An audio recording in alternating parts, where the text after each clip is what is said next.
Legalize nuclear bombs. So a few days ago I made a video talking about the whole Minecraft horror situation. You know, that it could be like scarier than it actually is, because we're just reusing the whole dweller idea so much. And a lot of people asked me, well, how would we make Minecraft actually scary? And that made me think a little bit. And I feel like finding something completely new or making something really unique up could be really difficult. So I thought, what if we just think about other horror games that have like a horror monster, whatever, and maybe we try to get some inspiration from other games and then work on that instead of just making up something completely new, you know what I mean? Now these games that I'm about to list here are very like unrelated, and they're just some games that I think of when I think of like a scary horror entity in the game. So the first game with a good like horror entity that I would like to point out would be Alien Isolation. Now I didn't ever play this game myself. I did watch a bit of it on YouTube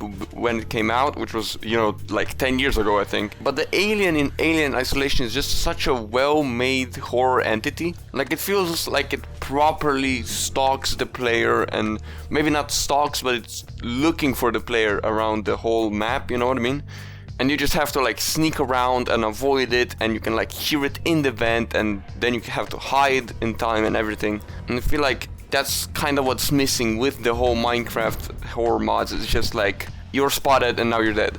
You know what I mean? The second thing I think of would be Springtrap in FNAF 3. The thing with Springtrap, it's just very different than other animatronics you see in the series of Five Nights at Freddy's, which is because it's actually supposed to be a human being. It's supposed to be William Afton inside Spring Bonnie. So the thing that makes Springtrap so interesting to me is in the game it really tries to hide away from you until it catches you, you know what I mean? When you're trying to find him on the cameras, he's always hiding like in a corner or behind something, or he's in the dark so you can only see his eyes, you know what I mean? He's kinda like Freddy in the first game, where you can only see his eyes in the darkness. But Springtrap feels more like intentional. He's intentionally hiding from you so you don't catch him and stuff. Now the real scary part is he keeps hiding from you on cameras until he's like right in front of you. Next game I'm gonna mention is one that I've mentioned a few times before, which is Slender. And the thing about Slender is that it's got this weird, creepy, unpredictable AI where Slender is following you, and sometimes he's just there, and then sometimes when you think he's gonna be right behind you, he's just nowhere to be seen, and then all of a sudden he's like right behind you. So it's another case of this pre-jump scare mechanic that I feel like most of the Minecraft mods don't really have, of, you know, scaring the player in advance. Like, you could say that the whole dweller thing, they have like the spooky sounds, and they really creep me out most of the time until you kind of get used to them, and you know that when you hear a creepy sound that the dweller makes, it doesn't really mean anything. Another entity I would like to mention here is SCP-173.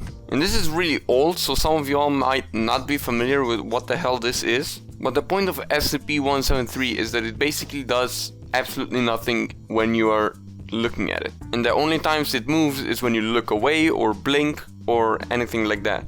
So basically, if you're a bit younger and you're not familiar with the whole SCP thing, you might know the entity from Lethal Company, which basically does the same thing. But it is a bit different, because that one in Lethal Company you can kind of see move when you look back at it. It kind of moves a little bit before it stops, and you can see the head bounces a little bit, which makes sense because you don't want to make a complete copy of what SCP did back in 2012 or something like that. But it's a similar idea, you know what I mean?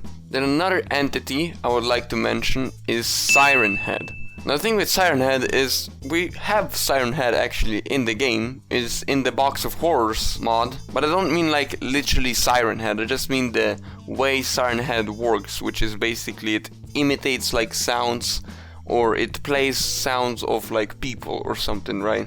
So it baits you into thinking, oh, there's someone here, I'm gonna check it out, and then it basically lures you in to kill you. Which is, I guess, in this case, that would be like a skinwalker that I'm talking about. It kind of pretends to be something else than it is. But I feel like a lot of people are familiar with the idea of Siren Head. But that would be like cool to have like a monster in Minecraft that imitates other sounds, like a cow or a sheep or a pig, or, you know, all of them. So think, oh, I gotta go this way to find a cow, and then boom, you run into a fucking creepy ass monster that actually kills you or something. I don't know, you know what I mean? So those are some of like the monsters and entities from other horror games that I feel like we could take some inspiration to make our own Minecraft mods, which are gonna be really scary. So to sum the whole thing up, I feel like we basically just need some kind of like a stalking mechanic, I guess. Something that's before the whole scare part, you know what I mean? I feel like all the mods just have that instant scare factor. They don't have anything building up to it. Or not that they don't have it. As I said, with the dwellers, you have the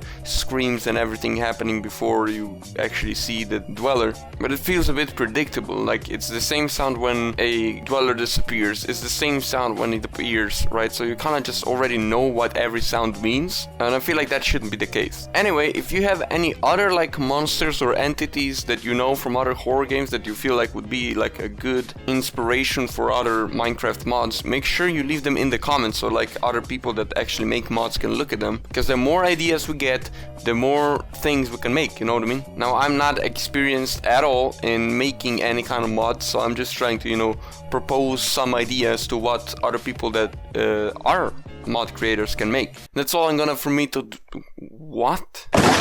That's all from me for today. I'll see you guys in the next video. This whole video was literally just me saying we need a stalking mechanic with a lot more words.